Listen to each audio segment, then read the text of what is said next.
এটা মা বোনদের ভেতরে রোগটা বেশি। শাশুড়ির প্রতি বৌমার ধারণা আন্দাজে খারাপ হয়, বৌমার প্রতি শাশুড়ির ধারণা আন্দাজে খারাপ হয়। এই কান কথা শুনে একজনের প্রতি আর একজন খারাপ ধারণা করে বউ শাশুড়ির ভেতরে দ্বন্দ্ব লেগে কথা বন্ধ করে দেয়। এরকম পরিবার নেই? কথা বলে না কেন? এরকম পরিবার যাদের আছে ওই পরিবারের নামাজ রোজা দোয়া করা সব বন্ধ, একটা কবুল হবে না। কারণ যাদের তালাতালি করার অভ্যাস আছে, এই কান কথা শোনার অভ্যাসের কথা ওর কাছে লাগানোর অভ্যাস আছে, ওদের এলাকার দোয়া পর্যন্ত আল্লাহ কবুল করা বন্ধ করে দেয়। ইমাম মালিকের জামানা খুব ভালো করে খেয়াল করেন। ইমাম মালিকের জামানায় একজন মহিলা মারা গেলেন। প্রতিবেশী একজন মহিলা এসে লাশ ধোয়াচ্ছে, পেশাব পায়খানা পরিষ্কার করে রানের উপরে শুধু হাত দিয়েছে, হাত গেছে আটকিয়ে, আর নড়ে না। এলাকার ইমাম সাহেব যিনি ছিলেন রায় দিলেন যে এই মরা মহিলা যেটা আছে ওই মৃত মহিলার চামড়া রান থেকে কেটে বাদ দিয়ে দাও।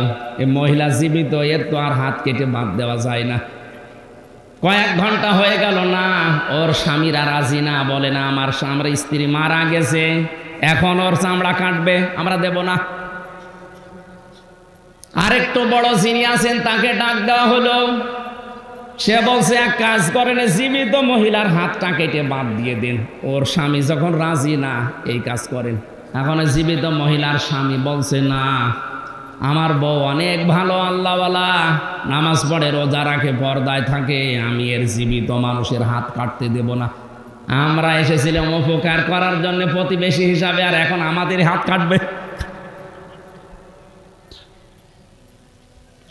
কি করা যায়? কয়েক ঘন্টা পার হয়ে যাচ্ছে, হাত খোলা সম্ভব না। ওই দেশের প্রধান বিচারপতি ইমাম মালিক মদিনায় থাকেন, তিনি ঘোড়ায় চড়ে তাকে নিয়ে আসা হচ্ছে। ওই মহিলাকে পর্দার আড়ালে দাঁড় করিয়ে বলা হলো, কি কি করেছো, সঠিক কথাগুলো বলো।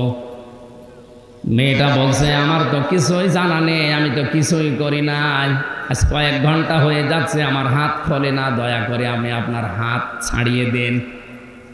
ইমাম মালিক বলে, মহিলা না, অবশ্যই কিছু করেছো, কারণ আমার কাছে রাডার আছে, কোরআন আর হাদিসের, আমি কিন্তু ধরে ফেলবো।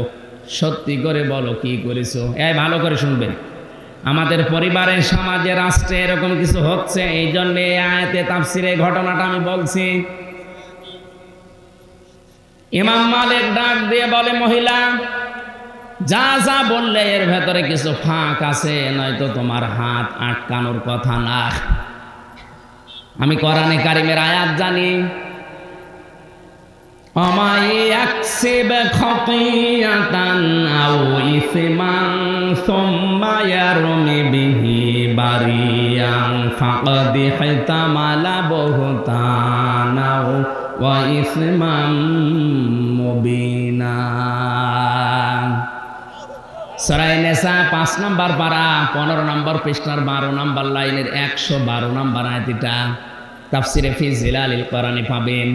আল্লাহ পাক বলেন, দুনিয়ায় এমন অনেক মানুষ আছে নিজে অন্যায় করে, নিজে পাপ করে, আর এই পাপটা একটা নিরপরাধ ভালো মানুষের মাথার উপরে চাপিয়ে দিয়ে, দোষটা একটা নিরপরাধ মানুষের মাথার উপরে চাপিয়ে দিয়ে নিজে ভালো সাজে। এটা কিন্তু বাংলাদেশের কথা বলছি না, আমেরিকায়। ফাকাদ ইহতামালা বুহতানা ওয়া ইসমান মুবিনা, সে যেন প্রকাশ্য পাপের বোঝা বহন করে নিয়ে বেড়ায়। হয়তো মানুষ সে বোঝা দেখে না, যদি দেখতে পেত তাহলে কুকুরের মতো ওরে ঘৃণা করত। আমার মনে হয় আয়াতটা যদি বাস্তবে আল্লাহ দেখিয়ে দিত, এখন যে কত মানুষকে আমরা ঘৃণা করতাম এখানেও ছিল। ইমাম মালিক ডাক দিয়ে বলে, অবশ্যই এরকম কোন পাপ কাজ তোমার মুখের দ্বারা, হাতের দ্বারা করেছো। মান সালিমাল মুসলিমুনা মিন লিসানিহি ওয়া ইয়াদিহি। নবীজি বলেন, এই পৃথিবীর ময়দানে ওইটাই আসল মুসলমান, যার হাতের দ্বারা, মুখের দ্বারা মানুষ শান্তি পায়। মুসলমানেরা তোমার মুখের দ্বারা অথবা হাতের দ্বারা এমন কোন কাজ করেছো যে পাপের শাস্তি আল্লাহ দুনিয়ায় আটকিয়ে দিয়েছে, বড় দেখি। মেয়েটা যখন বলতে চায় না, উনি ধমক দিলেন, ভয়ে ভয়ে বলছে, ইমাম সাহেব আমি একটা কাজ করেছি, এই মহিলার উপর একটা খারাপ ধারণা নিক্ষেপ করেছি। কিছুদিন আগে আমি এই মহিলার সাথে একটা মানুষকে বাড়িতে ঢুকতে দেখেছিলাম।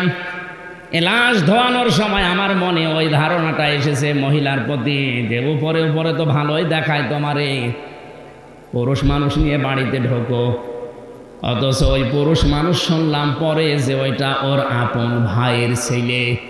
এখানে যারা আছেন 14 জন পুরুষ মানুষের সাথে বিয়ে করা হারাম, তার ভেতরে আপন ভাইয়ের ছেলে আছে না? কথা বলেন না কেন? একটা ফুফু তার আপন ভাইয়ের ছেলের সাথে নিজে ঘরে যাবে, বেড়াতে যাবে, কোনো অসুবিধা আছে? তা আপনি যে একটা মুখ দিয়ে খারাপ ধারণা নিক্ষেপ করেছিলেন, এই যে তীরের মতো বিষাক্ত হয়ে ধারণাটা ওই মহিলার চরিত্রে এসে লেগেছে, এই কারণে আমাকে আল্লাহ শাস্তি দিয়েছে, আপনি আমারে ছাড়ান, মাফ করেন।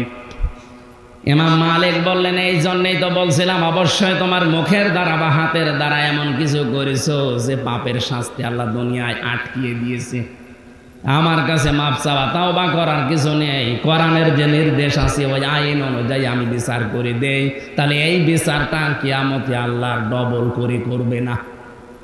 মুসলমান ভাইরা আমার, পৃথিবীতে কোনো পাপ কাজের শাস্তি যদি কোরআন হাদিস অনুযায়ী একবার হয়ে যায়, কিয়ামতে ওই পাপের শাস্তি মহান আল্লাহ ডবল করে দেবেন না।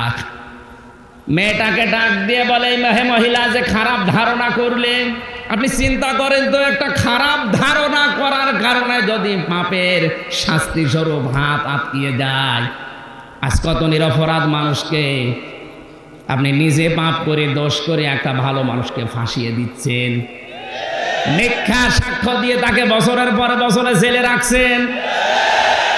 আপনাকে আল্লাহ কিছু দেখায় না, তাই ওই মহিলার মতো যদি এখন দেখানোর সিস্টেম থাকতো, হ্যাঁ এটা অবশ্যই আল্লাহ দেখাবে, মাস্ট বি। মরণের পরে কিছু কিছু পাপের শাস্তি আল্লাহ শিক্ষা দেওয়ার জন্য দেখায়, যেমন ওকে দেখিয়েছে। আমাদের দেশে যদি এটা দেখানোর ব্যবস্থা থাকতো, কত মানুষের হাত যে কত জায়গায় আটকিয়ে যেত আল্লাহ ভালো জানে, যেখানে হাত দিত আটকে দিত।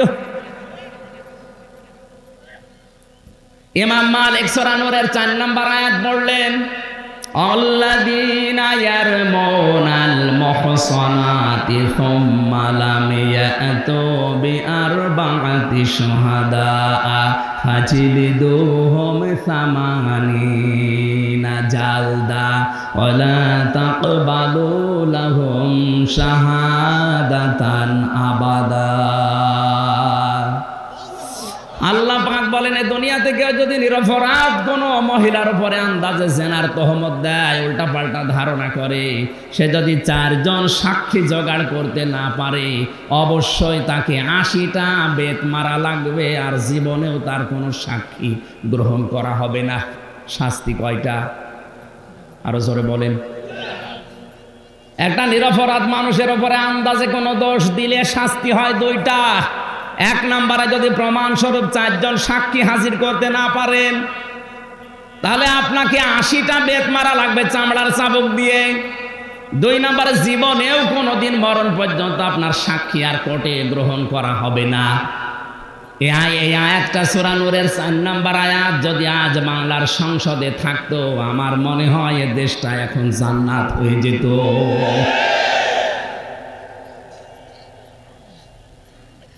80টা বেত মারার কথা যখন বলেছে, 79টা হয়ে গেছে। মহিলা কাঁদতে কাঁদতে বেহুশ হয়ে যাচ্ছে, কিন্তু না, 80টা মারাই লাগবে। শেষ পর্যন্ত জল্লাদ ডাক দিয়ে বলে, ইমাম আপনি তো 80টা মারার কথা বললেন, আমি গুনতে গুনতে 79টা হয়ে গেছে, কিন্তু হাত তো ছাড়ে না, আপনার রায় মনে হয় ভুল হয়েছে। ইমাম মালিক বললেন, না, ওয়া তাম্মাত কালিমাতু রাব্বিকা সিদকাও ওয়া আদলা লা মুবাদদিলা লিকালিমাতিহি ওয়া হুয়াস সামিউল আলিম। সূরা নাম 8 নম্বর পারার 1ম নম্বর পৃষ্ঠা 10 নম্বর লাইনের 115 নম্বর আয়াত। এটা তাফসিরে ফি জিলালিল কোরআনে আছে। আল্লাহ পাক বলেন, আমার কোরআনে যা আছে সব সত্য কথা, সব। 2 নম্বরে ইনসাফ দিয়ে পরিপূর্ণ। 3 নম্বরে কিয়ামত পর্যন্ত আমার কোরআনের কথা কোনো রদ বদল নেই, কোনো পাল্টানোর সিস্টেম নেই। আল্লাহ যখন 80টা বলেছে অবশ্যই এটা সত্য, তুমি 80টা মারো। আর একটা বাকি আছে, এই সর্বশেষ যখন একটা আঘাত লেগেছে মহিলার শরীরে, চট করে হাত খুলে গেছে। আমি এখান থেকে কয়েকটা শিক্ষা বের করলাম। নিজে অপরাধ করে যদি আপনি নিরপরাধ কোনো মানুষের উপরে চাপিয়ে দেন, ওই শাস্তি আল্লাহ দুনিয়ায় যে কোনোভাবে আপনাকে দেবে, এরপর আপনার মরণ হবে। এটা কিন্তু বাংলাদেশের আয়াত না, এটা ভারতের আয়াত। হ্যাঁ, আল্লাহ নিজে সতর্ক করছেন এই বিষয়গুলোতে। ওই যে মহিলার স্বামী বলছিল না, আমার মহিলা, আমার মেয়ে, আমার বউ মারা গেছে, তার চামড়া আমি কাটতে দেব না, আমার বউ খুব নেককার মহিলা। এখানে কত স্বামী বসে আছে, বুকে হাত দিয়ে 100 ভাগ বলতে পারবেন যে আমার বউ আমার 100 ভাগ মন মতো? কারা বলতে পারবেন? হাত তোলেন তো। হাত বন্ধ করে দেবে এই ভয়ে। সত্য যেটা সেটা বলছেন, আলহামদুলিল্লাহ। দাঁড়ান আপনি।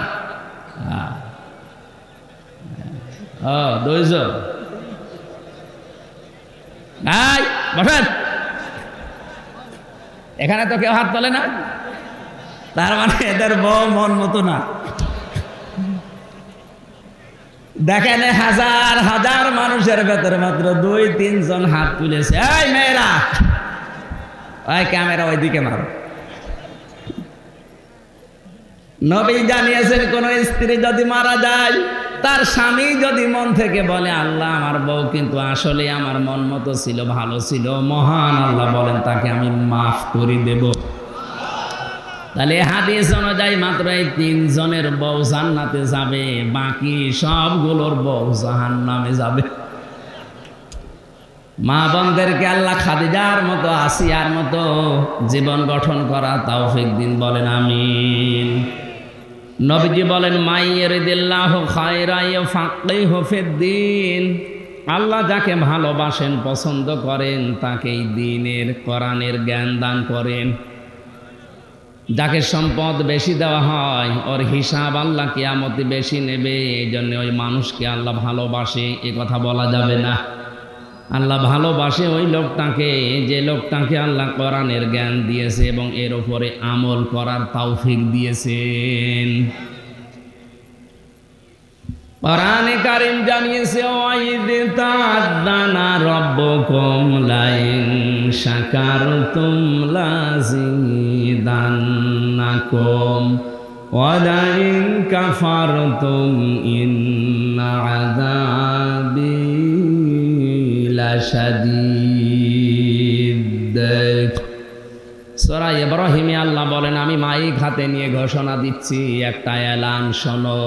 ভালো করে খেয়াল করো। আল্লাহ নিজে যেন মাইক হাতে নিয়ে নেমে পড়েছেন ময়দানে, যে একটা ঘোষণা শোনো, একটা এলান শোনো। যদি আমার নিয়ামত পাওয়ার পরে শুকরিয়া আদায় করো, ওটা জীবনে আমি আরো বাড়িয়ে দেব। এটা যেহেতু নিয়ামত মনে করছেন, প্রতিটি অক্ষরে কিছু না হলেও 10টা করে নাকি হবেই।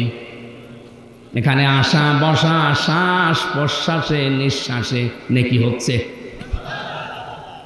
হয়তো নেকি শব্দ শোনার পরে এখন কদর মনে হচ্ছে না, মর্যাদা কি এটা বুঝতে পারছি না। চোখ বন্ধ হয়ে গেলেই মানুষ টের পাবে, টাকার মতো এটা দরকার হবে। এমনকি চোখ বন্ধের পরে মানুষকে একটা নেকি দিতে তার মা পর্যন্ত রাজি হবে না।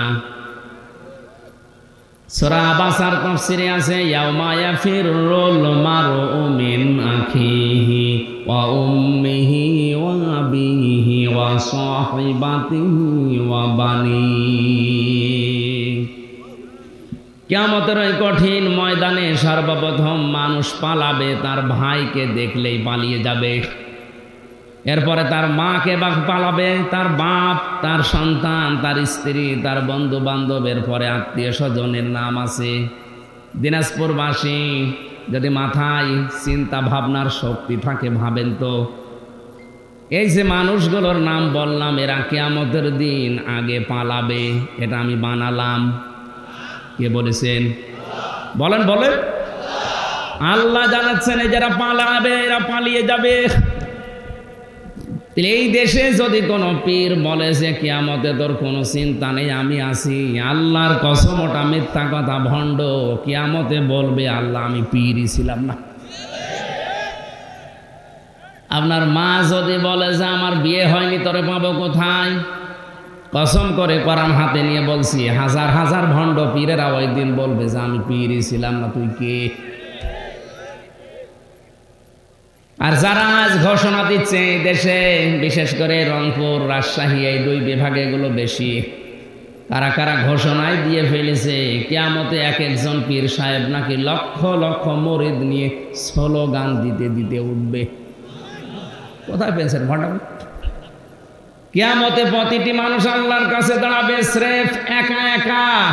অকুল্লুহুম আতিহি ইয়াউমাল কিয়ামাতি ফারদা। সূরা মরিয়ম 16 নম্বর পারা 10 নম্বর পৃষ্ঠার 15 নম্বর লাইনের শেষ নাম্বার রুকুর 95 নম্বর আয়াত, তাফসিরে ফি জিলালিল কোরআনে আছে। আল্লাহ পাক বলেন কিয়ামতে প্রতিটি মানুষ আল্লাহর সামনে দাঁড়াবে স্রেফ একা একা। কয়জন করে? তা আপনি যে বললেন স্লোগান দিতে দিতে লক্ষ লক্ষ মানুষ নিয়ে হাজির হবে, কোথায় পেয়েছেন? এটা কোরআনের সাথে মেলে না। কোরআনের সাথে যেটা মিলবে না বুঝতে হবে ওর ভেতরে ধান্দা আছে। হ্যাঁ, কথা বলুন। সুতরাং এ বাটপারি করে যারা খাচ্ছেন থামেন, ওটা ইসলাম না। মানুষকে ধোঁকা দিয়ে বোকা বানিয়ে রেখেছেন। হ্যাঁ, অনেক শিক্ষিত মানুষ এখন যুবকেরা কিন্তু বুঝে ফেলেছে। এরা চিন্তা করছে একে খাওয়ানোর চাইতে ছাগলকে খাওয়ানো ভালো, কারণ ওরে খাওয়ালে ওর জহব্বার পেট ছাড়া কিছুই পাওয়া যায় না, আর ছাগলকে খাওয়ালে অন্তত গোশত পাওয়া যাবে। এদেশের অধিকাংশ দরবারগামী, দরবার বিরোধী না, পীর বিরোধী না, কিন্তু যেই জিনিস যত ভালো তার নকল বের হয় তত বেশি। পীর তো ভালো জিনিস, পীর মানে শিক্ষক, মুআল্লিম, উস্তাদ। আপনি যেটা জানেন না তার কাছে জেনে নেবেন। কিন্তু এই নাম নিয়ে আজ যে ভণ্ডামিগুলো চলছে এগুলো কাটাবে কে? এই জন্য সতর্ক করার জন্য বলছি, এই পৃথিবীতে পীর ওই লোকটা আপনি যেটা জানেন না ইসলামের, তার কাছে শুধু জেনে নেবেন এইটাই। তার কাছে গরু ছাগল নিয়ে যাওয়া লাগবে, গা পাটি পা লাগবে, এগুলো সব ওই ভণ্ডরা বানিয়েছে। মানুষ কোথায় খরচ করবে টাকা পয়সা, এ তালিকা আল্লাহ নিজে বানিয়েছে 1500 বছর আগে। কত বছর? আপনি এখন তালিকা বানাবেন কি করে? ইয়াসআলুনাকা মাযা ইউনফিকুন কুল মা আনফাকতুম মিন খায়রিন ফালিল ওয়ালিদাইনি ওয়াল আকরাবিন ইলা আখির আয়াত। সূরা বাকারা 2 নম্বর পারার 12 নম্বর পৃষ্ঠার 13 নম্বর লাইনের 215 নম্বর আয়াত। এটা তাফসিরে ইবনে কাসিরে আছে। আল্লাহ পাক বলেন, নবী আপনাকে যদি জিজ্ঞাসা করে যে টাকা পয়সা এখন উপায় করি, আমি কামাই করা শিখেছি, আমি ইনকাম করি, এখন এই টাকা আমি সর্বপ্রথম খরচ করব কোন জায়গায়? এদেশের কিছু নিয়ম আছে, আগে ফসল ফললে কোনো গাছে যদি লাউ ধরে, পেয়ারা ধরে, আগে দিয়ে আসে হুজুরের বাড়িতে, মসজিদে, খানকায়। কোথায় পেয়েছেন বর্ণনা? সর্বপ্রথম আপনি খরচ করবেন কোন জায়গায়? তালিকা দিচ্ছে আল্লাহ। কে? কুল মা আনফাকতুম মিন খায়রিন। পৃথিবীতে যত ভালো কাজ আছে ভালো ভালো জায়গায় তোর ইনকামের টাকা খরচ করবি। যত ভালো কাজ দুনিয়ায় আল্লাহর দৃষ্টিতে ফালিল ওয়ালিদাইন, মা বাবার জন্যে। দিনাজপুরবাসী তালিকাকে আমি বানালাম। বলুন, আপনার জীবনের প্রথম ইনকাম, প্রথম টাকা আগে মায়ের হাতে, বাবার হাতে দেওয়া লাগবে। আর আমরা দিয়ে আসি মসজিদে, মাদ্রাসায়, খানকায়, এতিমখানায়। এখানে তো এ নাম আল্লাহ কোরআনে দেয়নি। সর্বপ্রথম যার নাম দিয়েছেন সেটা আমার মা। নবীজি জানিয়েছেন পৃথিবীর ময়দানে কে যদি মার বাবার জন্য টাকা পয়সা খরচ করে, কিয়ামতে ওই টাকার হিসাব দেওয়া লাগবে না। এই যে শীত চলে গেল, মায়ের ঘরে একটা কম্বল কিনে দেওয়ার টাকা ওর হাতে হয় না, আর গরু কিনে নিয়ে যাচ্ছে সে বরিশালে। ওর মুখে মারা দরকার।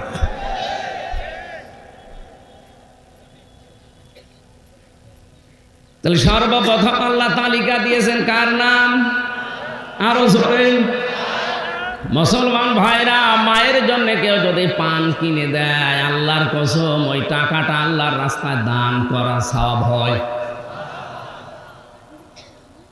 নবীজি জানিয়েছেন কেউ যদি গরিব মানুষ হজ করতে আসতে না পারে, সে যেন মায়ের দিকে তাকায়। মায়ের দিকে, বাবার দিকে তাকালে মহব্বতের নজর দিয়ে একটা নফল হজের সওয়াব।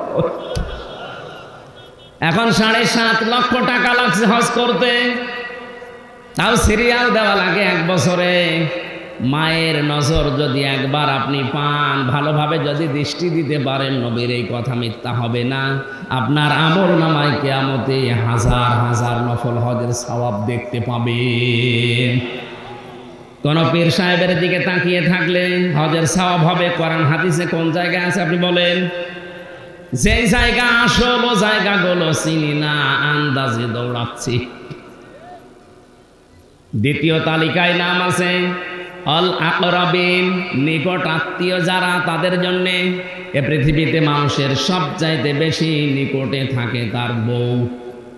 কথা বলছেন কেন? এই জন্যে বউর জন্যে, সন্তানের জন্যে, পরিবারস্থ লোকদের জন্য যদি হালাল ভাবে কেউ খরচ করে, ওই টাকারও হিসাব আল্লাহর কাছে দেওয়া লাগে না। আমরা এই সমস্ত জায়গায় কৃপণতা করি, কিপটামি করি, আর যেখানে দেওয়া দরকার নেই, যে লোকটা মরে পড়ে আছে আজ 50 বছর, সে নিজের চিন্তায় নিজে বাঁচে না, তার কবরে সে বিভিন্ন জিনিস দিয়ে পাগল পারা হয়ে যাচ্ছে।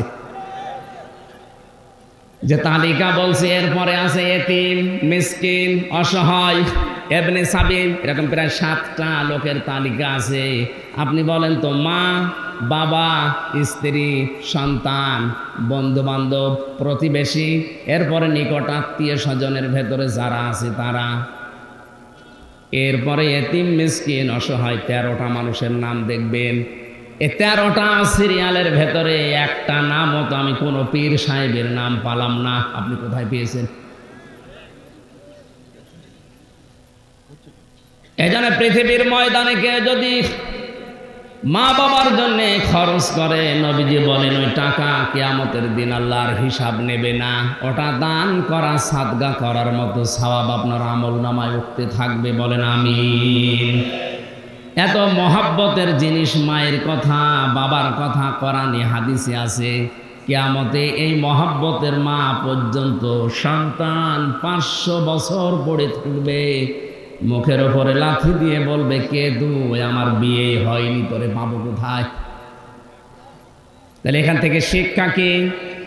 মা বাবার সাথে ভালো ব্যবহার করে আখিরাতের পুঁজি তৈরি করে নেবেন, কিন্তু তার উপরে ভরসা করে থাকা যাবে না। মায়ের ওপরে যদি নেকির ভরসা না করা যায়, দুনিয়ায় আর কার ওপরে করা যায়? আপনার বিবেকে কি বলে বলেন? না, নেই, কেউ নেই। এই জন্য কেউ কিয়ামতে এগিয়ে আসবে না। আজকের এই ময়দানের যে নেকি কামাই হবে, কিয়ামতের ময়দানে ওইটা আপনার কাজে লাগবে। আল্লাহ জানে মাইক হাতে নিয়ে বলছে, আমার নিয়ামতের শুকরিয়া আদায় করো, লা আযীদান্নাকুম, তোদের জীবনে এই নিয়ামত আমি আল্লাহ আবার ফিরিয়ে দেব। বলেন আমিন। ওয়ালা ইন কাফারতুম ইন্না আযাবি লাশাদীদ, যদি কেউ কুফরি করো, এ নিয়ামতের যদি মর্যাদা না দাও, দাম না দাও, 1 বছর পরে এখানে এইটা অনুষ্ঠান হচ্ছে, একে প্রতিদিন হয়। এখানে 34 বছর লেখা আছে। বছরে একবার কোরআনে কারিম শোনার জন্য মানুষ এই এলাকা থেকে এখানে জড়ো হয়। এটা যদি কেউ মর্যাদা দিতে না চায়, দাম না দেয়, ষড়যন্ত্র করে, ওকে আল্লাহ আযাবে ফেলবে। এটা কোরআনের নির্দেশ। আমরা বরদোয়া করি না, আমি কিন্তু মুসাফির অবস্থায় আছি, মজলুম অবস্থায় আছি, অসুস্থ হয়ে আছি। আর নবীজি বলেছেন, মজলুম, অসুস্থ, মুসাফির 3 জনের দোয়াই কবুল হয়। আমি যাই হয় না কেন, 3টা গুণই যেহেতু এই মুহূর্তে আমার ভেতরে আছে, এমন কোনো কথা মুখ দিয়ে বের করাবেন না যেটা আল্লাহর দরবারে আমার কবুল হয়ে যায়। আল্লাহ আমাদের হেফাজত করুন। বলেন আমিন। দরুদ আর সালাম পড়ছি মুহাম্মদুর রাসূলুল্লাহ সাল্লাল্লাহু আলাইহি ওয়াসাল্লামের প্রতি। তেলাওয়াত করেছি সূরা দোখান 4টা আয়াত। যেহেতু সামনে রমজান মাস, এই হিসাবে এই আয়াতগুলো আমরা পড়লাম। আমরা দেখি কোরআন আমাদেরকে কি জানাতে চায়। জবান খুলে দিয়ে শয়তান যদি আশপাশে থাকে ওকে তাড়ানোর দোয়া পড়েন, আউযু বিল্লাহি মিনাশ শাইতানির রাজিম, বিসমিল্লাহির রহমানির রহিম,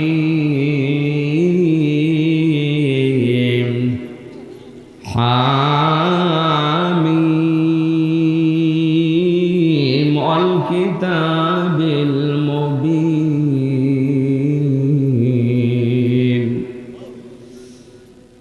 সূরা দোখান, দোখান শব্দের শাব্দিক অর্থ ধোঁয়া। বললাম এখান থেকে তাদখিন, তার মানে এই যে বিড়ি, বিড়ি যারা খায়, এই যে ধূমপান বলা হয়, এর আরবি শব্দ তাদখিন, দোকান থেকে এসেছে। ধূম মানে ধোঁয়া, পান মানে খাওয়া। ধোঁয়া যারা খায় তাদেরকে আমরা ধূমপেয়ী বলি। অনেকে খাওয়ার জন্য এটা ফতোয়া বানিয়েছে যেটা হারাম না, এটা মাকরুহ না। এটা কয়েক দিক থেকে হারাম হওয়ার জন্য আমি মাসলাটা বলি, এই ভালো করে খেয়াল করেন। কোনো জিনিস হারাম হওয়ার জন্য 3টা শর্ত লাগে। কয়টা? বলেন বলেন। এই 3 কারণের যে কোনো একটা কারণ যদি পাওয়া যায় ওটা হারাম। ওটা কি? 1 নম্বরে ওটা নাপাক হওয়া লাগবে, বোঝেন? 2 নম্বরে ওটা অশ্লীল হওয়া লাগবে। 3 নম্বরে ওটা ক্ষতিকারক হওয়া লাগবে। হয়তো ধূমপান যারা করেন, বিড়ি সিগারেট খান, হয়তো এটা নাপাক না। 2 নম্বরে এটা অশ্লীলতাও ছড়াচ্ছে না।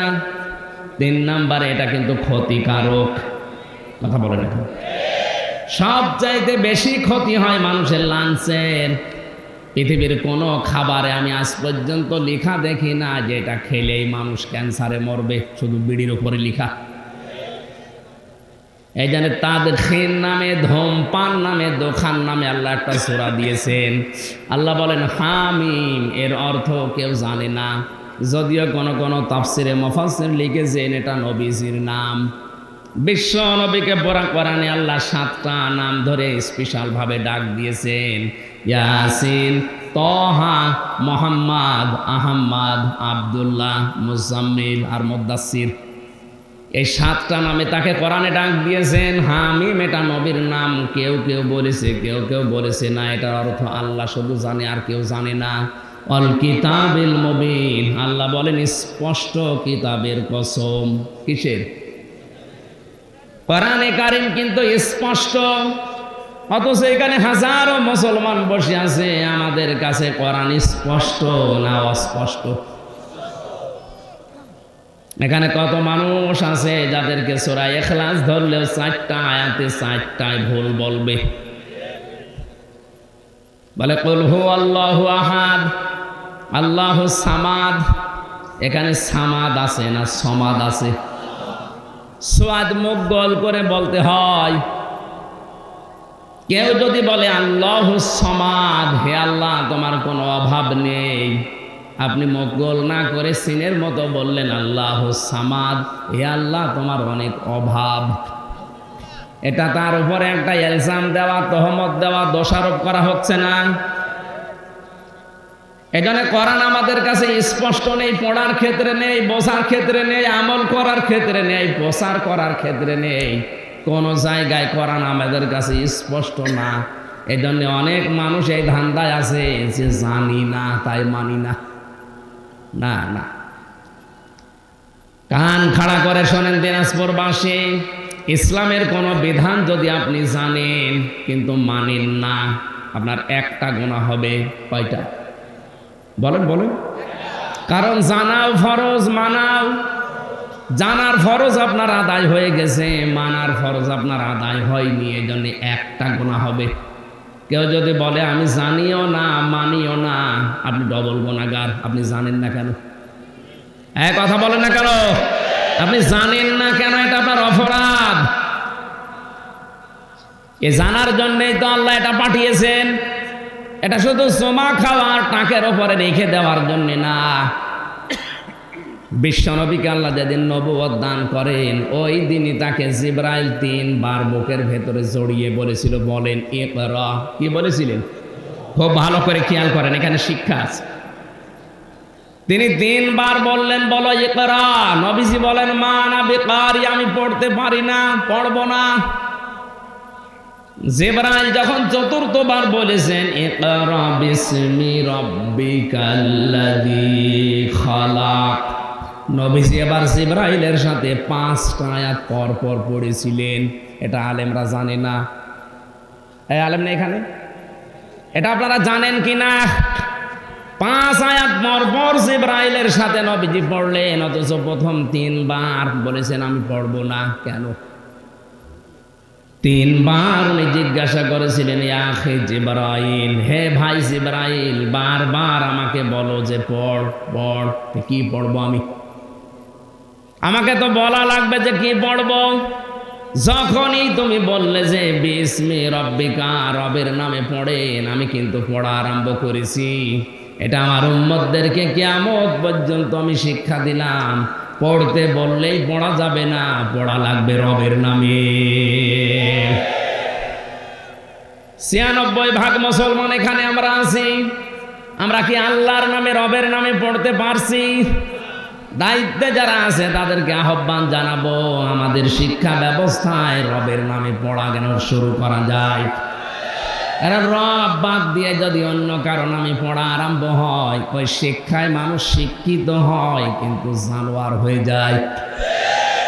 আমি এ চোখ দিয়ে দেখেছি, কেবল 7 দিন গেছে মক্তবে, এখনো আলিফ বা তাসা ভালো করে ঠিক মতো পড়তে পারে না। কোরআনের ছায়া কেবল লেগেছে।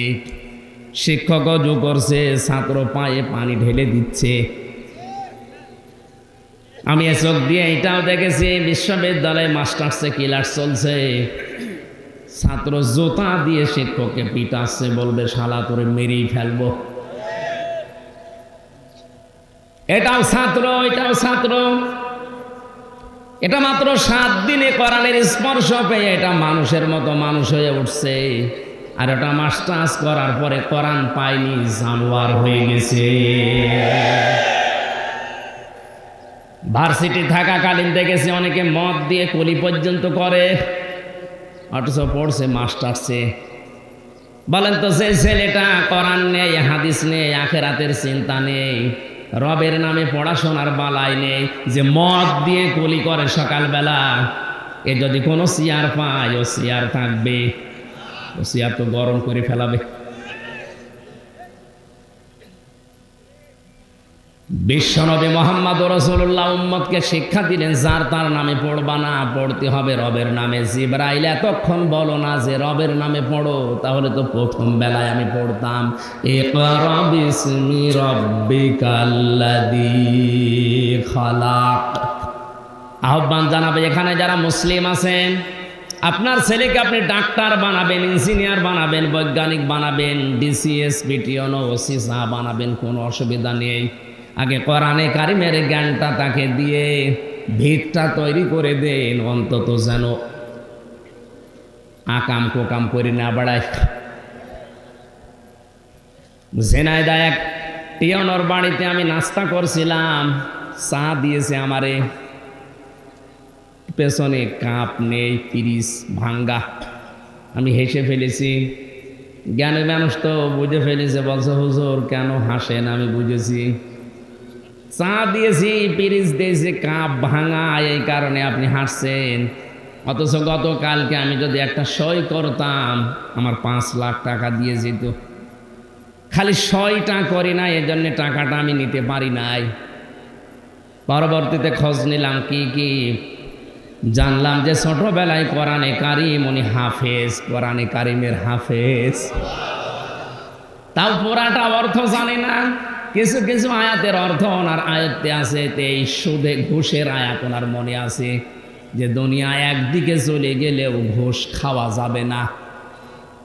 কোরআনে কারিম থাকার কারণে ভাঙ্গা পিরিসে মেহমানকে খাবার দিচ্ছে, তারপরও ঘুষ খায় না।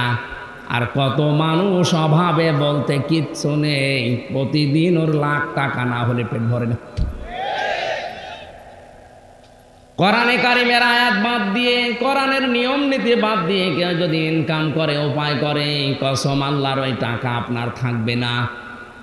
হয়তো 5 দিক থেকে বিভিন্ন কায়দায় টাকা আসবে, 8 দিক থেকে টাকা চলে যাবে। সূরা তাহার 124 নম্বর আয়াতে আল্লাহ এই আইন দিয়েছেন, ওমান আ'রাদা আন যিকরি ফাইন্না লাহু মাঈশাতান দনকা ওয়া নাহশুরুহু ইয়াওমাল কিয়ামাতি আ'মা। আমার নিয়ম নীতি, আমার কোরআনের আইন বাদ দিয়ে কেউ যদি ইনকাম করে, আমি আল্লাহ ওর জীবনের আয় উন্নতি কোনো বরকত রাখবো না, দঙ্কা সংকীর্ণ করে দেব। চর্ম চোখে দেখতে মনে হবে বহু টাকা পয়সা, বহু সম্মানের মালিক হচ্ছে, কিন্তু আসবে 5 দিক থেকে, যাবে 10 দিক থেকে। এ ঘোষণা কার? নাকি আয়াত আমি বানালাম? এটা যে বাস্তব সত্য, এটা যারা ইনকাম করছে অবৈধ তাদের কাছে খোঁজ নেন। বহু বড় বড় মানুষের সাথে আমার মেশা আছে, আমি দেখেছি টাকা ইনকাম করেছে কিন্তু ভোগ করতে পারে নাই। ওকে আল্লাহ মরণ দিয়ে দুনিয়া থেকে বিদায় করে দেয়, আর ওই সম্পদ ওর ছেলে, ওর মেয়ে, ওর বউ এমন এমন জায়গায় ব্যয় করে, ওর কবরের আযাব আরো বাড়ে।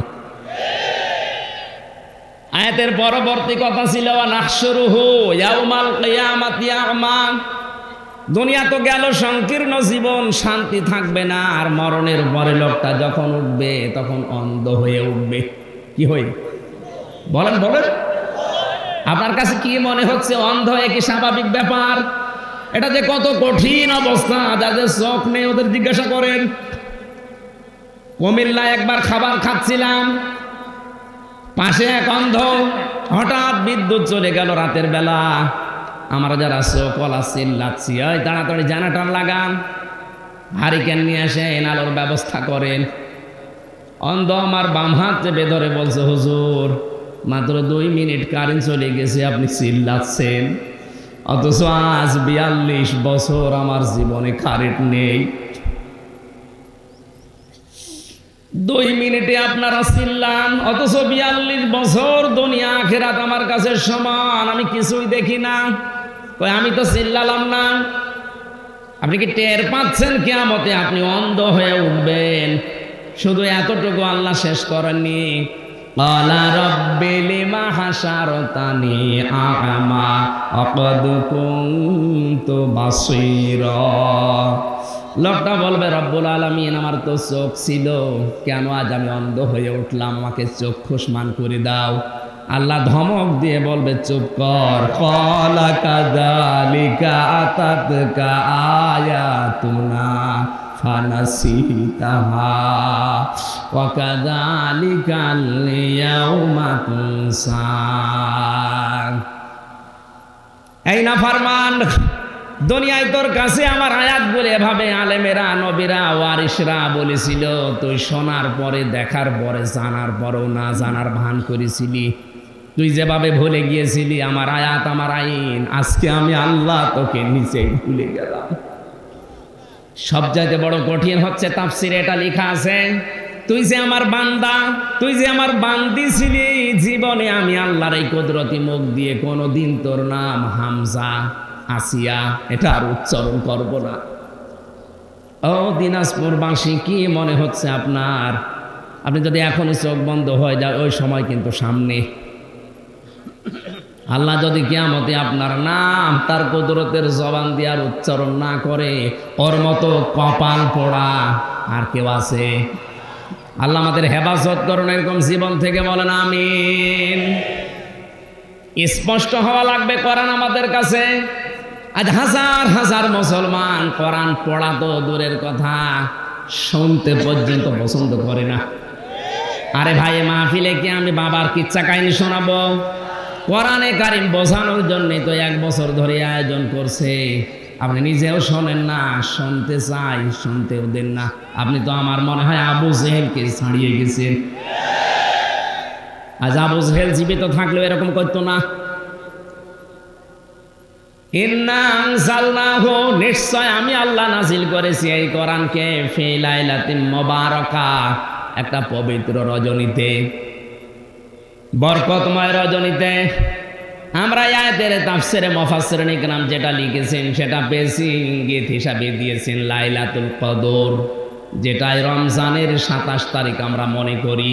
মহান আল্লাহ এই কোরআনে কারীমকে ওই দিন নাজিল করেছেন। ইন্না কুন্না মুনদিরিন, আল্লাহ বলেন অবশ্যই আমি আল্লাহ নিজেই সতর্ককারী। বলেন সুবহানাল্লাহ। এখানে খেয়াল করার বিষয় হচ্ছে আল্লাহ সতর্ক করছেন। কে? আরো জোরে বলেন। কি বিষয়ে সতর্ক? আয়াতে 500টা শব্দ পেয়েছি আমি, একটা একটা করে আবার বলছি, ভালো করে খেয়াল করেন। আল্লাহ নিজে সতর্ক করছেন, এটা আমির হামজা শুধু অ্যাডভার্টাইজ করছে তাই। আজ পৃথিবীতে যারা তালাতালি করেন, এর কথা ওর কাছে লাগান, এর সম্পর্কে আন্দাজে খারাপ ধারণা করেন, এটা যে কত বড় মারাত্মক অপরাধ আপনি হয়তো টের পাচ্ছেন না। এটা মা বোনদের ভেতরে রোগটা বেশি। শাশুড়ির প্রতি বৌমার ধারণা আন্দাজে খারাপ হয়, বৌমার প্রতি শাশুড়ির ধারণা আন্দাজে খারাপ হয়। এই কান কথা শুনে একজনের প্রতি আর একজন খারাপ ধারণা করে বউ শাশুড়ির ভেতরে দ্বন্দ্ব লেগে কথা বন্ধ করে দেয়। এরকম পরিবার নেই? কথা বলে না কেন? এরকম পরিবার যাদের আছে, ওই পরিবারের নামাজ রোজা দোয়া করা সব বন্ধ, একটা কবুল হবে না। কারণ যাদের তালাতালি করার অভ্যাস আছে, এই কান কথা শোনার অভ্যাসের কথা ওর কাছে লাগানোর অভ্যাস আছে, ওদের এলাকার দোয়া পর্যন্ত আল্লাহ কবুল করা বন্ধ করে দেয়। ইমাম মালিকের জামানা খুব ভালো করে খেয়াল করেন। ইমাম মালিকের জামানায় একজন মহিলা মারা গেলেন। প্রতিবেশী একজন মহিলা এসে লাশ ধোয়াচ্ছে, পেশাব পায়খানা পরিষ্কার করে রানের উপরে শুধু হাত দিয়েছে, হাত গেছে আটকিয়ে, আর নড়ে না। এলাকার ইমাম সাহেব যিনি ছিলেন রায় দিলেন যে এই মরা মহিলা যেটা আছে, ওই মৃত মহিলার চামড়া রান থেকে কেটে বাদ দিয়ে দাও। এই মহিলা জীবিত, এর তো আর হাত কেটে বাদ দেওয়া যায় না। কয়েক ঘন্টা হয়ে গেল না, ওর স্বামীরা রাজি না, বলে না আমার স্ত্রী মারা গেছে, এখন ওর চামড়া কাটবে, আমরা দেব না। আরেকটু বড় যিনি আছেন তাকে ডাক দেওয়া হলো। সে বলছে এক কাজ করেন, জীবিত মহিলার হাতটা কেটে বাদ দিয়ে দিন। ওর স্বামী যখন রাজি না, এই কাজ করেন। এখন জীবিত মহিলার স্বামী বলছে না, আমার বউ অনেক ভালো, আল্লাহওয়ালা, নামাজ পড়ে, রোজা রাখে, পর্দায় থাকে, আমি এর জীবিত মানুষের হাত কাটতে দেব না। আমরা এসেছিলাম উপকার করার জন্য প্রতিবেশী হিসাবে, আর এখন আমাদের হাত কাটবে। কি করা যায়? কয়েক ঘন্টা পার হয়ে যাচ্ছে, হাত খোলা সম্ভব না। ওই দেশের প্রধান বিচারপতি ইমাম মালিক, মদিনায় থাকেন তিনি, ঘোড়ায় চড়ে তাকে নিয়ে আসা হচ্ছে। ওই মহিলাকে পর্দার আড়ালে দাঁড় করিয়ে বলা হলো, কি কি করেছো, সঠিক কথাগুলো বলো। মেয়েটা বলছে, আমার তো কিছুই জানা নেই, আমি তো কিছুই করি নাই, আজ কয়েক ঘন্টা হয়ে যাচ্ছে, আমার হাত খোলে না, দয়া করে আপনি আপনার হাত ছাড়িয়ে দেন। ইমাম মালিক বলে, মহিলা না, অবশ্যই কিছু করেছো, কারণ আমার কাছে রাডার আছে, কোরআন আর হাদিসের, আমি কিন্তু ধরে ফেলবো। সত্যি করে বলো কি করেছো। এই ভালো করে শুনবেন, আমাদের পরিবারে, সমাজে, রাষ্ট্রে এরকম কিছু হচ্ছে, এই জন্য আয়াতে তাফসিরে ঘটনাটা আমি বলছি। ইমাম মালিক ডাক দিয়ে বলে, মহিলা যা যা বললে এর ভেতরে কিছু ফাঁক আছে, নয়তো তোমার হাত আটকানোর কথা না। আমি কোরআনে কারিমের আয়াত জানি, وَمَن يَكْسِبْ خَطِيئَةً أَوْ إِثْمًا ثُمَّ يَرْمِ بِهِ بَرِيئًا فَقَدِ احْتَمَلَ بُهْتَانًا وَإِثْمًا مُبِينًا। সূরা নিসা 5 নম্বর পারা 15 নম্বর পৃষ্ঠার 12 নম্বর লাইনের 112 নম্বর আয়াতটা তাফসিরে ফি জিলালিল কোরআনে পাবেন। আল্লাহ পাক বলেন, দুনিয়ায় এমন অনেক মানুষ আছে নিজে অন্যায় করে, নিজে পাপ করে, আর এই পাপটা একটা নিরপরাধ ভালো মানুষের মাথার উপরে চাপিয়ে দিয়ে, দোষটা একটা নিরপরাধ মানুষের মাথার উপরে চাপিয়ে দিয়ে নিজে ভালো সাজে। এটা কিন্তু বাংলাদেশের কথা বলছি না, আমেরিকায়। ফাঁকা দিহাতামালা বহুতানা ওয়া ইসমাম মুবিনা, সে যেন প্রকাশ্য পাপের বোঝা বহন করে নিয়ে বেড়ায়। হয়তো মানুষ সে বোঝা দেখে না, যদি দেখতে পেত তাহলে কুকুরের মতো ওরে ঘৃণা করত। আমার মনে হয় আয়াতটা যদি বাস্তবে আল্লাহ দেখিয়ে দিত, এখন যে কত মানুষকে আমরা ঘৃণা করতাম এখানেও ছিল। ইমাম মালিক ডাক দিয়ে বলে, অবশ্যই এরকম কোন পাপ কাজ তোমার মুখের দ্বারা হাতের দ্বারা করেছো। মান সালিমাল মুসলিমুনা মিন লিসানিহি ওয়া ইয়াদিহি। নবীজি বলেন এই পৃথিবীর ময়দানে ওইটাই আসল মুসলমান, যার হাতের দ্বারা মুখের দ্বারা মানুষ শান্তি পায়। মুসলমানেরা তোমার মুখের দ্বারা অথবা হাতের দ্বারা এমন কোন কাজ করেছো যে পাপের শাস্তি আল্লাহ দুনিয়ায় আটকিয়ে দিয়েছে, বড় দেখি। মেয়েটা যখন বলতে চায় না, উনি ধমক দিলেন, ভয়ে ভয়ে বলছে, ইমাম সাহেব আমি একটা কাজ করেছি, এই মহিলার উপর একটা খারাপ ধারণা নিক্ষেপ করেছি। কিছুদিন আগে আমি এই মহিলার সাথে একটা মানুষকে বাড়িতে ঢুকতে দেখেছিলাম। লাশ ধোয়ানোর সময় আমার মনে ওই ধারণাটা এসেছে মহিলার প্রতি, যে উপরে উপরে তো ভালোই দেখায় তোমারে, পুরুষ মানুষ নিয়ে বাড়িতে ঢোকো। অথচ ওই পুরুষ মানুষ শুনলাম পরে যে ওইটা ওর আপন ভাইয়ের ছেলে। এখানে যারা আছেন 14 জন পুরুষ মানুষের সাথে বিয়ে করা হারাম, তার ভেতরে আপন ভাইয়ের ছেলে আছে না? কথা বলেন না কেন? একটা ফুফু তার আপন ভাইয়ের ছেলের সাথে নিজে ঘরে যাবে, বেড়াতে যাবে, কোনো অসুবিধা আছে? তা আপনি যে একটা মুখ দিয়ে খারাপ ধারণা নিক্ষেপ করেছিলেন, এই যে তীরের মতো বিষাক্ত হয়ে ধারণাটা ওই মহিলার চরিত্রে এসে লেগেছে, এই কারণে আমাকে আল্লাহ শাস্তি দিয়েছে, আপনি আমারে ছাড়ান, মাফ করেন। ইমাম মালিক বললেন, এই জন্যই তো বলছিলাম অবশ্যই তোমার মুখের দ্বারা বা হাতের দ্বারা এমন কিছু করেছো যে পাপের শাস্তি আল্লাহ দুনিয়ায় আটকিয়ে দিয়েছে। আমার কাছে মাপ চাওয়া তাওবা করার কিছু নেই। কোরআনের যে নির্দেশ আছে ওই আইন অনুযায়ী আমি বিচার করে দেই, তাহলে এই বিচারটা কিয়ামতে আল্লাহ ডবল করে করবে না। মুসলমান ভাইরা আমার, পৃথিবীতে কোনো পাপ কাজের শাস্তি যদি কোরআন হাদিস অনুযায়ী একবার হয়ে যায়, কিয়ামতে ওই পাপের শাস্তি মহান আল্লাহ ডবল করে দেবেন না। মেয়েটাকে ডাক দিয়ে বলে, হে মহিলা, যে খারাপ ধারণা করলে, আপনি চিন্তা করেন তো, একটা খারাপ ধারণা করার কারণে যদি পাপের শাস্তি স্বরূপ হাত আটকিয়ে যায়, আজ কত নিরপরাধ মানুষকে আপনি নিজে পাপ করে দোষ করে একটা ভালো মানুষকে ফাঁসিয়ে দিচ্ছেন, মিথ্যা সাক্ষ্য দিয়ে তাকে বছরের পরে বছরে জেলে রাখছেন। আপনাকে আল্লাহ কিছু দেখায় না, তাই ওই মহিলার মতো যদি এখন দেখানোর সিস্টেম থাকতো, হ্যাঁ এটা অবশ্যই আল্লাহ দেখাবে, মাস্ট বি। মরণের পরে কিছু কিছু পাপের শাস্তি আল্লাহ শিক্ষা দেওয়ার জন্য দেখায়, যেমন ওকে দেখিয়েছে। আমাদের দেশে যদি এটা দেখানোর ব্যবস্থা থাকতো, কত মানুষের হাত যে কত জায়গায় আটকিয়ে যেত আল্লাহ ভালো জানে, যেখানে হাত দিত আটকে দিত।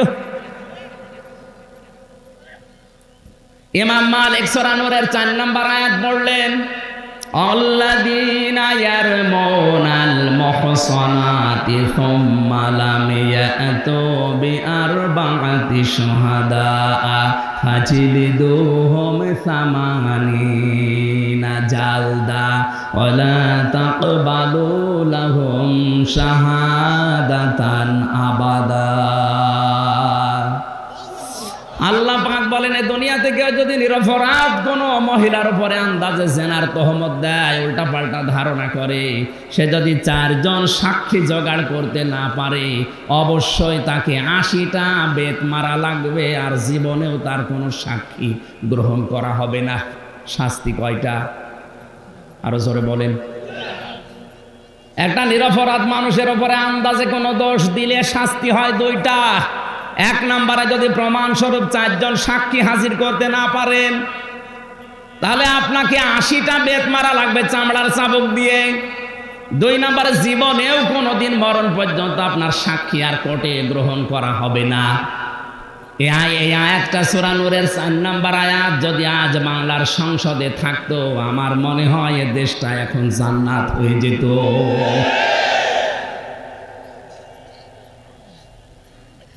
আশিটা বেত মারার কথা যখন বলেছে, ৭৯টা হয়ে গেছে। মহিলা কাঁদতে কাঁদতে বেহুশ হয়ে যাচ্ছে, কিন্তু না, 80টা মারাই লাগবে। শেষ পর্যন্ত জল্লাদ ডাক দিয়ে বলে, ইমাম আপনি তো 80টা মারার কথা বললেন, আমি গুনতে গুনতে ৭৯টা হয়ে গেছে, কিন্তু হাত তো ছাড়ি না, আপনার রায় মনে হয় ভুল হয়েছে। ইমাম মালিক বললেন, না, ওয়া তাম্মাত কালিমাতু রাব্বিকা সিদকাও ওয়া আদলা লা মুবাদদিলা লিকালিমাতিহি ওয়া হুয়াস সামিউল আলিম। সূরা নাম ৮ নম্বর পারার ১ম নম্বর পৃষ্ঠা ১০ নম্বর লাইনের ১১৫ নম্বর আয়াত। এটা তাফসিরে ফি জিলালিল কোরআনে আছে। আল্লাহ পাক বলেন, আমার কোরআনে যা আছে সব সত্য কথা, সব। ২ নম্বরে ইনসাফ দিয়ে পরিপূর্ণ। ৩ নম্বরে কিয়ামত পর্যন্ত আমার কোরআনের কথা কোনো রদ বদল নেই, কোনো পাল্টানোর সিস্টেম নেই। আল্লাহ যখন ৮০টা বলেছে, অবশ্যই এটা সত্য, তুমি ৮০টা মারো। আর একটা বাকি আছে। এই সর্বশেষ যখন একটা আঘাত লেগেছে মহিলার শরীরে, চট করে হাত খুলে গেছে। আমি এখান থেকে কয়েকটা শিক্ষা বের করলাম। নিজে অপরাধ করে যদি আপনি নিরপরাধ কোনো মানুষের উপরে চাপিয়ে দেন, ওই শাস্তি আল্লাহ দুনিয়ায় যে কোনোভাবে আপনাকে দেবে, এরপর আপনার মরণ হবে। এটা কিন্তু বাংলাদেশের আয়াত না, এটা ভারতের আয়াত। হ্যাঁ, আল্লাহ নিজে সতর্ক করছেন এই বিষয়গুলোতে। ওই যে মহিলার স্বামী বলছিল, না, আমার মহিলা, আমার মেয়ে, আমার বউ মারা গেছে, তার চামড়া আমি কাটতে দেব না, আমার বউ খুব নেককার মহিলা। এখানে কত স্বামী বসে আছে, বুকে হাত দিয়ে ১০০ ভাগ বলতে পারবেন যে আমার বউ আমার ১০০ ভাগ মন মতো? কারা বলতে পারবেন? হাত তোলেন তো। হাত বন্ধ করে দেবে এই ভয়ে। সত্য যেটা সেটা বলছেন, আলহামদুলিল্লাহ। দাঁড়ান আপনি।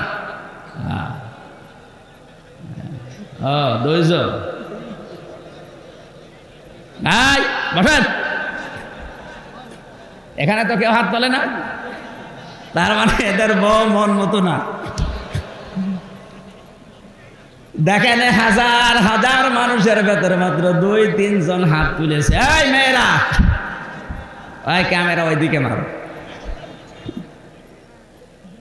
নবী জানিয়েছেন, কোন স্ত্রী যদি মারা যায়, তার স্বামী যদি মন থেকে বলে, আল্লাহ আমার বউ কিন্তু আসলে আমার মন মতো ছিল, ভালো ছিল, মহান আল্লাহ বলেন তাকে আমি মাফ করে দেব।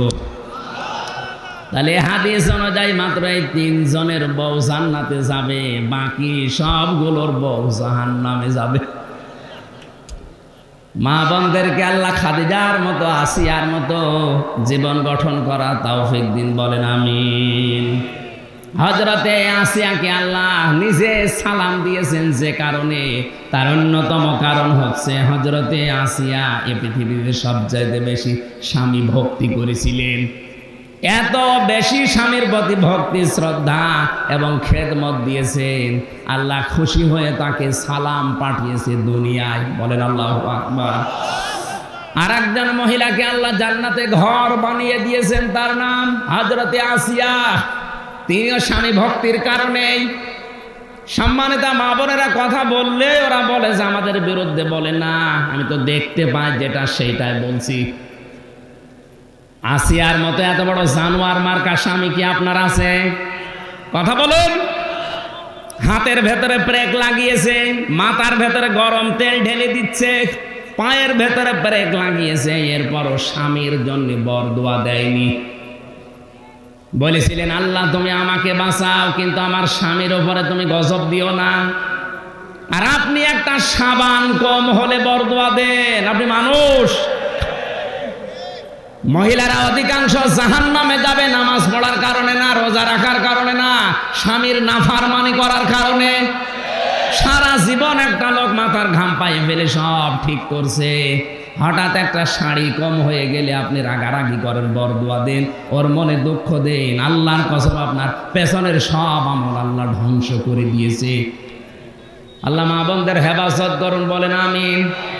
বউ শাশুড়ির ভেতরে যে নিস্তব্ধ দ্বন্দ্ব চলছে, নীরব দ্বন্দ্ব, এটা বন্ধ হওয়া দরকার আমাদের পরিবারে। খালি কান কথা শোনে, এর কানে ওর কানে কথা শুনে শুনে দুইজনের ভেতরে সম্পর্ক হয়ে গেছে দাঁড় কুমড়ার মতো। অথচ মার মেয়ের মতো সম্পর্ক থাকলে ছেলেগুলো কোনোদিন আলাদা হওয়ার কথা না। কথা বলেন। আল্লাহ আমাদের পরিবারে যেন হযরত ওসমান রোকেয়ার মতো পরিবার দান করেন, আমিন। ফিহা ইফরাকু কুল্লু আমরিন হাকিম। এই গুরুত্বপূর্ণ রজনীতে মহান আল্লাহ কিছু বিশেষ বিশেষ সিদ্ধান্ত নেবেন। সামনে যে রমজান মাস আমাদের, ফামান শাহিদা মিনকুমুশ শাহরা ফালিয়াসুমহু, যারা রমজান মাস পাবে আল্লাহ বলেন তারা যেন অবশ্যই রোজা রাখে। অবশ্যই রোজা রাখবেন। যারা বলেন হুজুর গ্যাস রোজা রাখতে পারি না, না, রোজা রাখলে আরো গ্যাস ভালো হয়। সুতরাং নামাজের সময় এখন সামনে আর 4 মিনিট আছে। নামাজের সময়ের জন্য রাতের মেলা মাহফিল আছে আমার এই যে দিনাজপুরের কোন জায়গায় যাবেন, ফুলবাড়িতে। ফুলবাড়ি রাঙ্গামাটি আছে, ওখানে রাত 9টায় উঠবো। ওখানে গেলে সময় পেলে আমি কথা বলবো। আল্লাহুম্মা আমিন। রব্বানা যালামনা আনফুসানা ওয়া ইল্লাম তাগফির লানা ওয়া তারহামনা লানাকুনান্না মিনাল খাসিরিন। রব্বুল আলামিন, দিনের বেলা প্রচণ্ড রোদে হাজারো কাজ বাদ দিয়ে তোমার যে বান্দা বান্দিগুলো বসে আছে, কোরআনে কারিমের কথাগুলো শোনার মাধ্যমে যেটা পেলাম, প্র্যাকটিক্যাল জীবনে আমল করার তৌফিক দাও। এ বিশাল আয়োজনে যদি খুশি হয়ে থাকো, সওয়াবগুলো আমাদের নবীজির রওজায় পৌঁছিয়ে দাও। দুনিয়ার মাটির নিচে যারা ঈমান নিয়ে ঘুমিয়ে গেছে আল্লাহ এদেরকে মাফ করে দাও। সারাটা জীবন অপরাধ করতে করতে জীবনটা জাহান্নাম বানিয়ে ফেলেছি আল্লাহ। এখন আর ভালো কাজও ভালো লাগে না, খারাপ কাজও খারাপ মনে হয় না। তুমি আমাদের জীবনকে পরিচ্ছন্ন করে দাও, মুক্ত করো পাপ থেকে, জান্নাতে যাওয়ার মতো আমল করার তৌফিক আমাদের ভিক্ষা দাও।